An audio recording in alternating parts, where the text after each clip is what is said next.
Hey guys, how's it going? Wanted to talk to you guys this morning about a book I'm currently reading, or just started reading actually. I didn't get very far in, but it has such good information. I felt like I needed to talk about this page and a half that I ran into. And the book is called The Art of Money Getting by P.T. Barnum, and it was written in 1880, and everyone's heard the name of P.T. Barnum. He had the greatest show on earth. He had a circus, great businessman. But the book was recommended to me by Gerald Peters. He's on Instagram, full out of 1-1, so check him out. But I just wanted to read some of the stuff, and then I was going to talk about it real quick. So in the book, between pages 9 and 11, he talks about true economy consists in always making the income exceed the outgo, right? So all he's saying is make sure that you spend less money than you make. It's not very hard, right? It's such simple advice. It's 150 years old, and it's true today, right? He goes on to say, wear the old clothes a little longer if necessary, dispense with a new pair of gloves, mend the dress, live on plainer food if need be, so that under all circumstances, unless unforeseen accident occurs, there will be margin in favor of the income. So what is that saying? Just be frugal, right? So you guys don't always have to go out and buy the new clothes. You guys don't always have to go out to eat, right? Save that money so that at the end of the month, you have more money left over than you made, right? So simple, spend less than you make. Crazy, right? Crazy advice he's saying, right?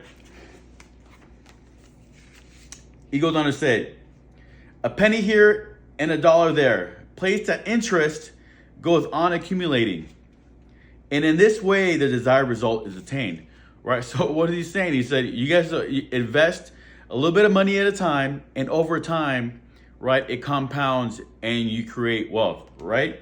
A penny here and a dollar there, placed at interest, goes on accumulating. Constantly invest small amounts, whatever that is for you, right? And over a period of time, it becomes larger and you guys start creating wealth for yourself, right? So 2, invest the leftover sum, right? Crazy.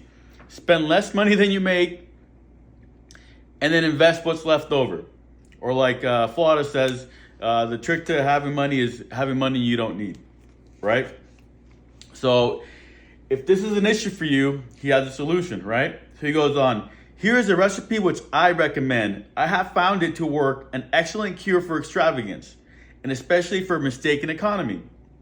When you find that you have no surplus at the end of the year, and yet have a good income, I advise you to take a few sheets of paper and form them into a book and mark every item of expenditure, right? So he's saying that if you make good money, 100K a year, 150K a year, and at the end of the year, you always find that you're broke, right? That's an issue, right? So what does he say about that? I advise you to take a few sheets of paper and form them into a book and mark down every item of expenditure. So what is he saying? He's saying, go look at your bank statement and figure out what you're spending your money on. It ain't that hard, right? So if you have no money and you make decent money at your job, figure out what you're spending your money on. Okay. It goes, post it every day or week in 2 columns and one headed necessaries or even comforts and the other headed luxuries. And you will find that the latter column will double, triple, and frequently 10 times greater than the former. What are you saying? That if you audit your expenses and you really go through it, you're going to find that you're wasting your money on BS. That's all he's saying, right? So he's saying that you're going to be spending way more money on things you don't need than things that you need, right? So what is he saying? Number 3, audit and create a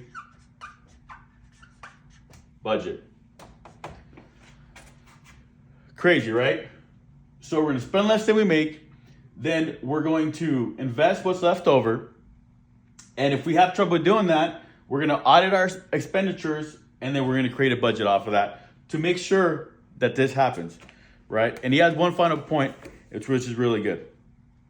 So he says, Dr. Franklin says, it is the eyes of others and not our own which ruin us, right? If all the world were blind except for myself, I should not care for fine clothes or furniture.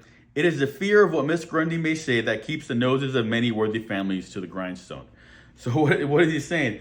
He's saying that it is the eyes of others, not our own, which will ruin us. So all that we're trying to do is impress other people with the stuff that we buy. The clothes that we buy, the cars that we buy, the houses that we buy.